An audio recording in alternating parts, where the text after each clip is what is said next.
is the campground and the ballpark. People are over there flying kites now. This is the bridge everybody talks about in town. The bridge. It has no significance, but I think people use this as a point of direction. Go to the bridge, you turn right. Go to the bridge, you turn left. And here's the view off the bridge. And right down there in that first section of where the water goes over the dam, right there, that first one, not the second one, but the first one. Between the first one and the second one, I've been up here and I've watched it, and there's a ton of fish in there. And I just saw 3 of them. You have to look hard when you won't see it on camera. They come up just to the surface with their backs. Some of them are just monstrous. I asked some people about it, and they just said they were probably some kind of a catfish. And apparently they get big. And apparently they're no good to eat. People, we just turn them loose. There might be something else too up here. I don't know. Maybe it's... See, I just saw another one jump. Littler one. But anyway, they got some good fishing up here, I guess. Just thought you'd be interested in seeing the scenery here.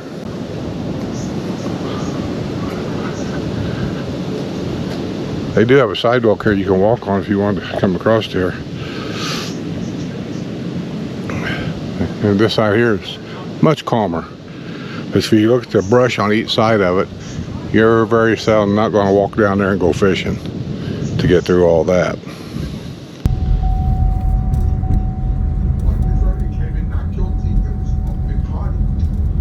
Somebody ain't got their seatbelt on. Who's that? My partner and I said, let's head right to the Bergen Hunt Fish Club. And the place was a must. These guys must have a camper down here. No? No, they're just driving around. What do they do? I'm looking for a place where they can I think that's his dad or his wife's dad. Who's got Alzheimer's pretty bad. Well, the girls are down at Grand Forks getting their nails and hair done, getting ready for the wedding.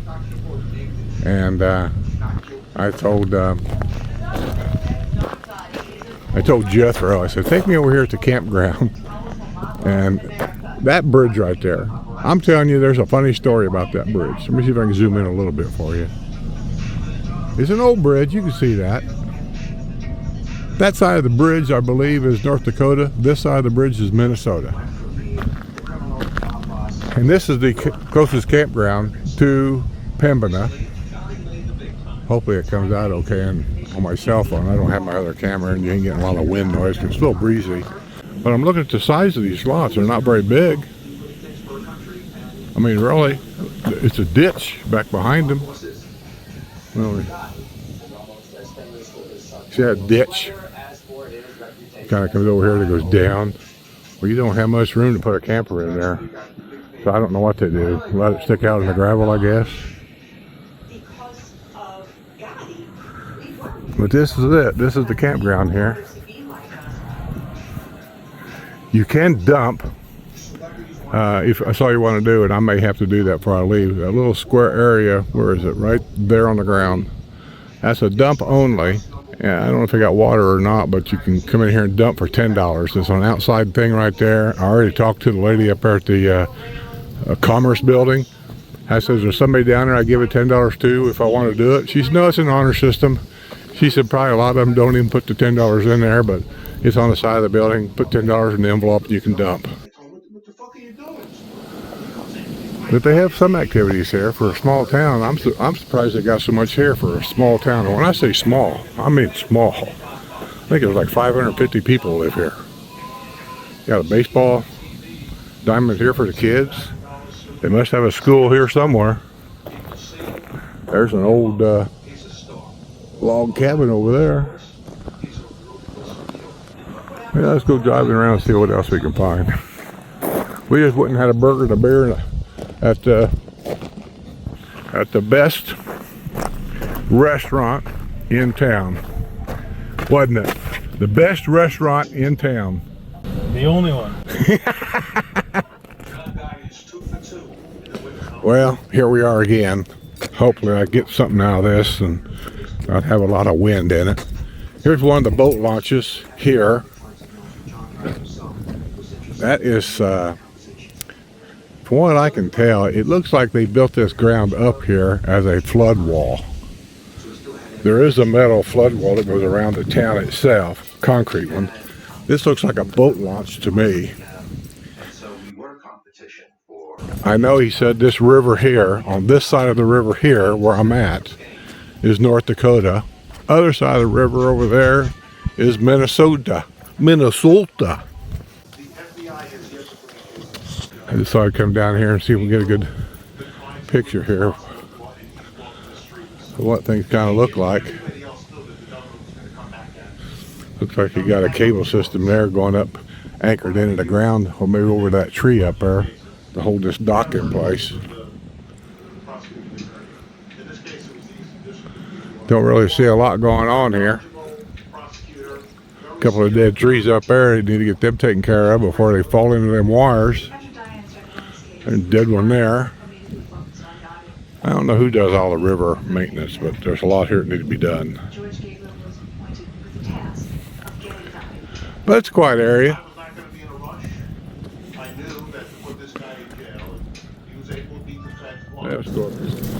This is the main crop up here, is sugar beets.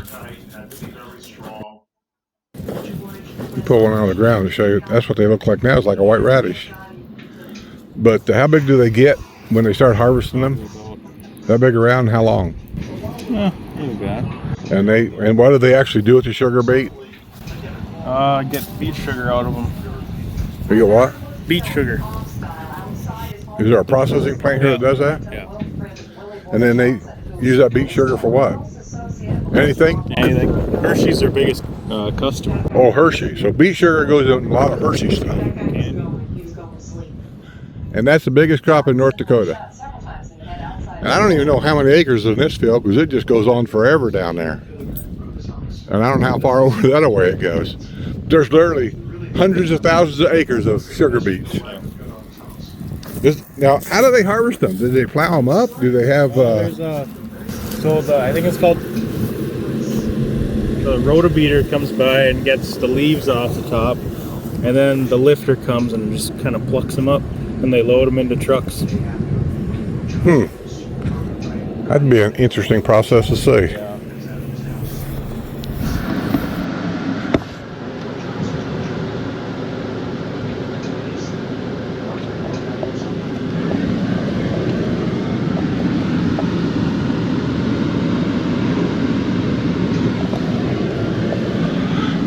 Yes, they have a golf course here and cafe. So it is not the only restaurant in town. There's one here, but nobody seems to go here, so maybe it sucks.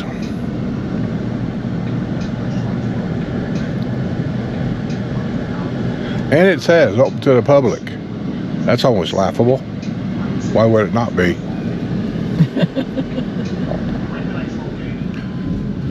And I think that the golf course is on the other side of that dike right there. I got up on a hill with a car and was looking.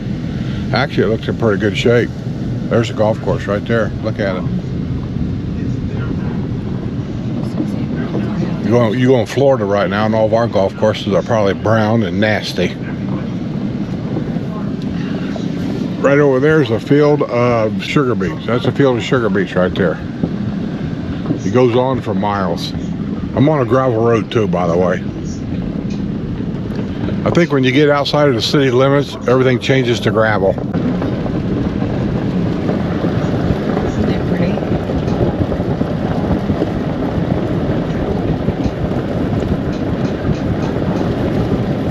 By the way, I got my hair cut when I was up here in the middle of no man's land, and it was $40 with tip.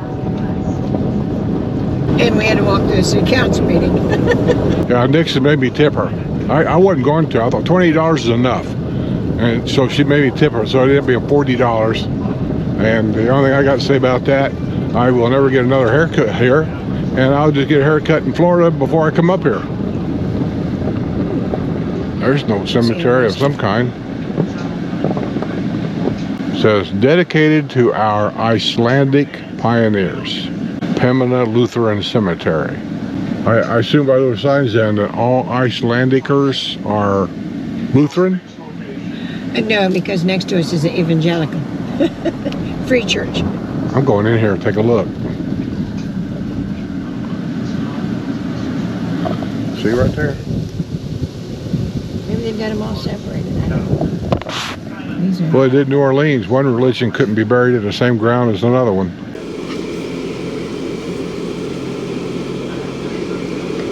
wow. A cemetery like this, there's probably a lot of gravestones that's, or markers that's not even here anymore. But it's always interesting to find out which is the oldest one. How far back does this thing actually go? And I always find it interesting to see the different traditions from, say, a century ago to today, is how graves are decorated, how they, you know, done things. And when it was 1936, and as you can see, husband and wife here, this is all kind of simple, really. Most of these over here are. These here to me don't look, here's some here, they don't look that old to me. They're not. June 1977.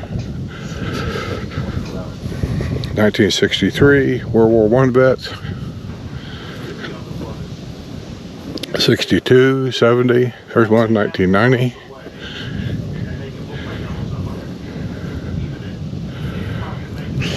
Well, these must be related to the original people here. I can't even pronounce that first name. Gudmundur Olsen.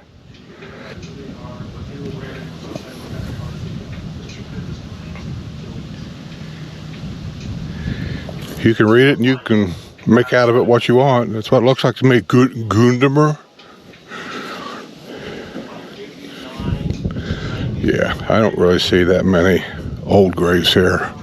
I would have thought I would, but I just don't. Here's a family plot here. This may go back a day or two.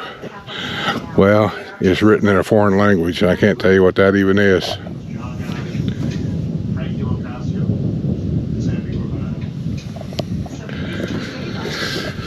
And this says Arny, A-R-N-Y. Reinhold, R-E-I-N-H-O-L-T, Reinhold. That sounds German. Hey, what do I know? I know my grandfather on my mother's side was German. He treated us grandkids like we were gold. I got nothing bad to say about him at all. He bought us all a pony. He was very kind to us. But I guess by talking to my mother and her sisters and brothers, that he was just outright mean. Yeah. That's more foreign language down there. Can't make heads or tails out of it. Here's one here. Nope, can't read that. Oh gosh, this one really isn't that old, I don't think. 1927, well, it's 100 years old.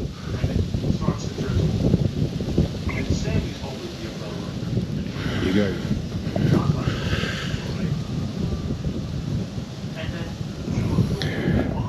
Some of these guys ain't that old, really. 1961, 1970. A lot of them don't have stones. Well, the thing that I'm saying, they might be related to the original people that came here or something, because I can't pronounce some of their last names.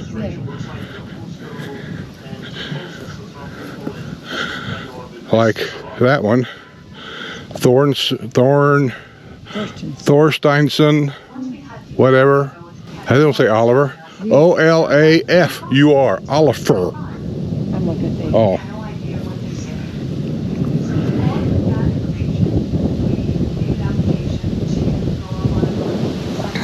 Hope the wind ain't getting it too bad. I don't have my dead cat on here. See, there's obviously was something here, something there, one over there. I don't know, maybe they're marking. That's the way they marked them. They didn't have a stone, that's why they marked them. Oh.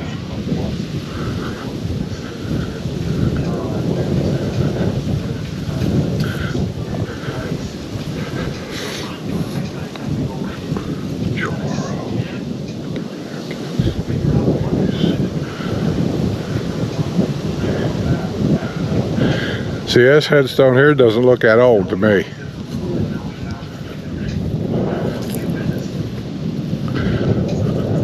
What's this?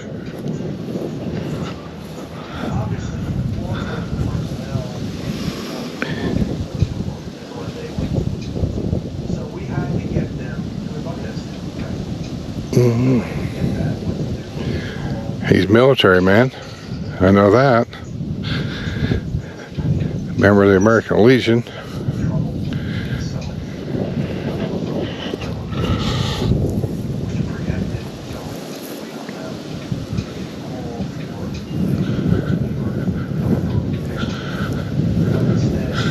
Yeah, it's not, like I say, not a big cemetery. We just happened to see it cruising around. Thought, well, we'll stop and take a look-see. If you guys watch me and Sue when we travel, we have a tendency to stop at some old cemeteries and just kind of meander around a little bit. Some of the most interesting and most beautiful cemeteries that we've ever seen is in California. Well, this has nothing to do with cemeteries, but this tree in the cemetery, I just happen to see this all the way across.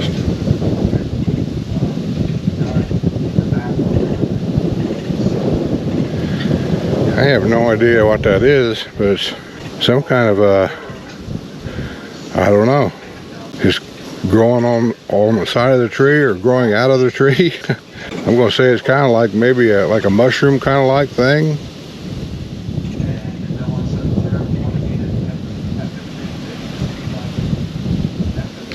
I suppose I probably shouldn't touch it. I suppose I'll be dead now in 20 minutes for touching it. That's okay. Pretty nice place to pass away in.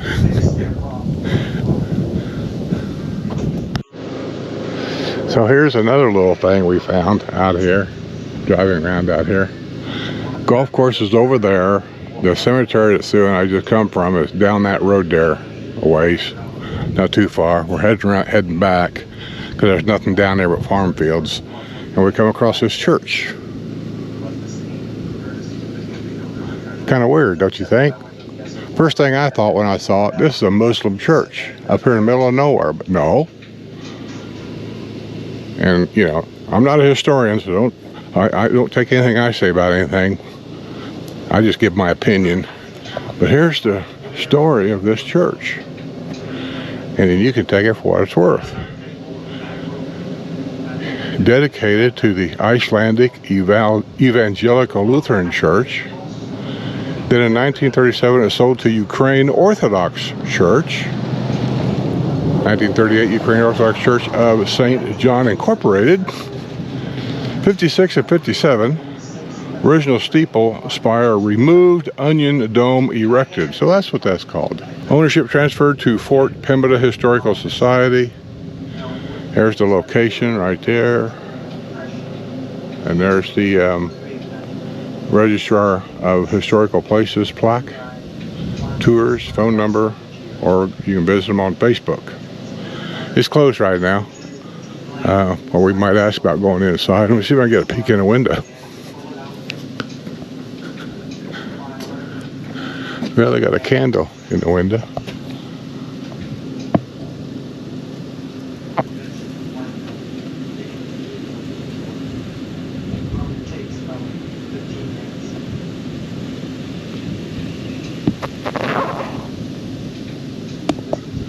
Well, I hope you saw something, because I can't see. These windows are way above my head.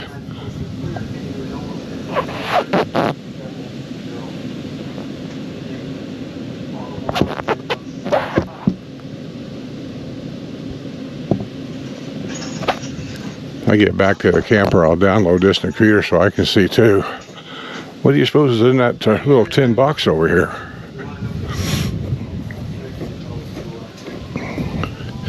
I guess they had one right there too. Yeah, looks like just a bunch of junk.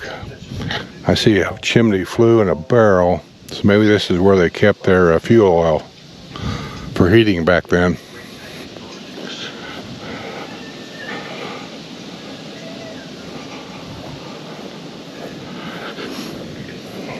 That's all new masonry underneath this church. They've repainted this not too far long ago. You can see the scrapings here. So that's probably the original siding. That part of the church right there, and they're out. That's all add-on. You can tell. Look at this from that line this way. Different wood. They did a pretty good job, but this is all add-on.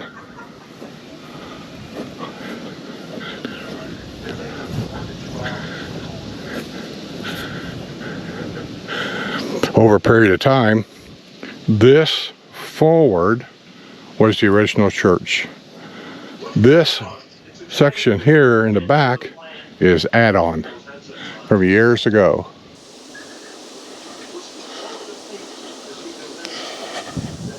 Now, I'm not a religious guy, you know, I've always said, so I don't understand the candle in every window. I'm sure it's got significance, but I don't know what that is. I am not a Ukrainian evangelical.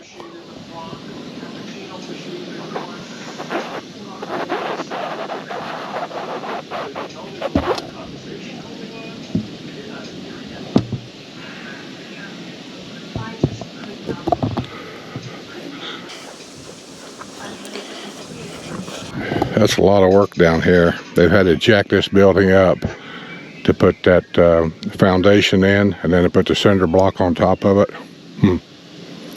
I've done some of that when I was younger. It's a job. There's no electricity in there, I guess. There's the meter. It's gone. So either they don't have electricity in there, or they're trying to improve it maybe, I don't know.